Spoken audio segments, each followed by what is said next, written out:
From 6 News, this is Feel Good Friday.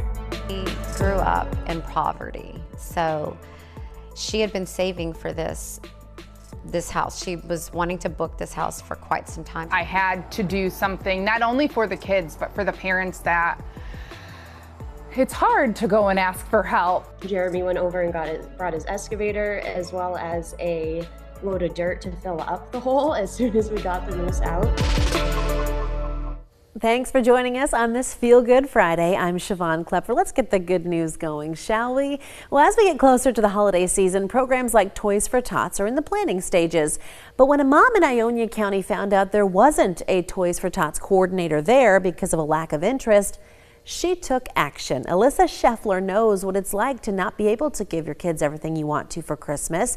She benefited from Toys for Tots when she and her 5 kids were experiencing economic hard times. Well, now that she's able to, she is giving back by creating Holiday Hearts of Ionia County. Immediately, I was like, those kids. I had to do something. I had to do something not only for the kids, but for the parents that it's hard to go and ask for help. Just a few days after the group's Facebook page went up, about 60 kids were registered, and there are a dozen donation sites. Michigan, the White Pine Middle School at Montessori Children's House of Lansing is now a certified wildlife habitat. School officials say they received the certification through the National Wildlife Federation's Garden of Wildlife program. To be certified, gardens must provide food, water, shelter, and places for local wildlife to raise their young.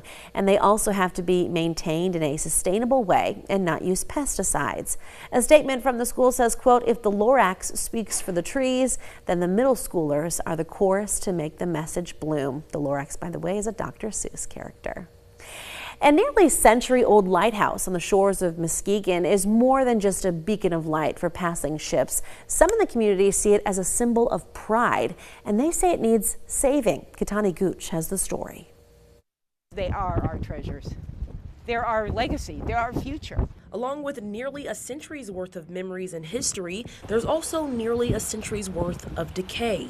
That was part of its demise, was that the waves and the ice not only form on the outside, it has a number of holes and broken windows so that rain and waves get inside in the cold weather and freeze. A monument this team is trying to preserve. The lights are our history. And restore. If it is not restored, it very feasibly could fall into the water. And financially, they're already halfway there. To start this out a couple of years ago, the state granted $800,000 specifically for the restoration. The total cost involved was going to be $1.6 million. We need another $800,000 to finish it. Okay, hence, save our light. $800K or it goes away. The most recent progress in the project being the restoration of the foundation of the lighthouse.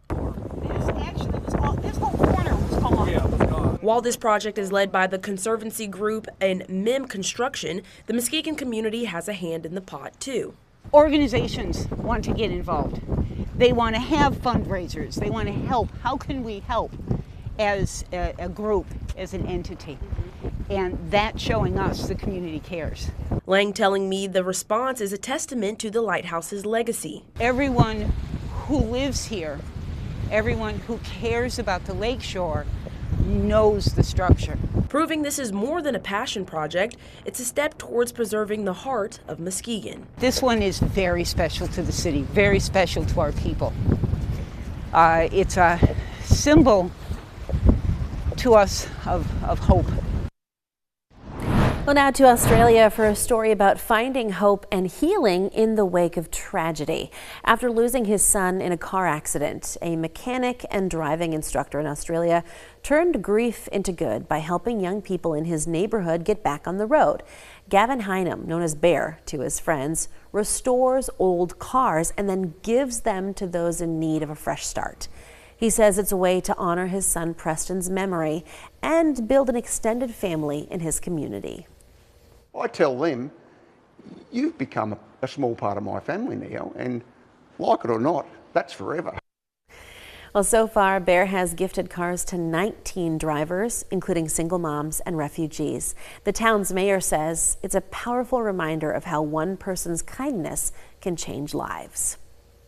And in Texas, fans of Barbie can now step inside her dream house. Mandy Taylor rents out this Barbie-themed home called Pink Valley Paradise on Airbnb. She says many women like her never outgrew Barbie. In fact, they were looking for a place to reconnect with her. So she created this experience featuring 6 bedrooms, 16 beds, a movie theater, and a luxurious backyard straight out of Malibu.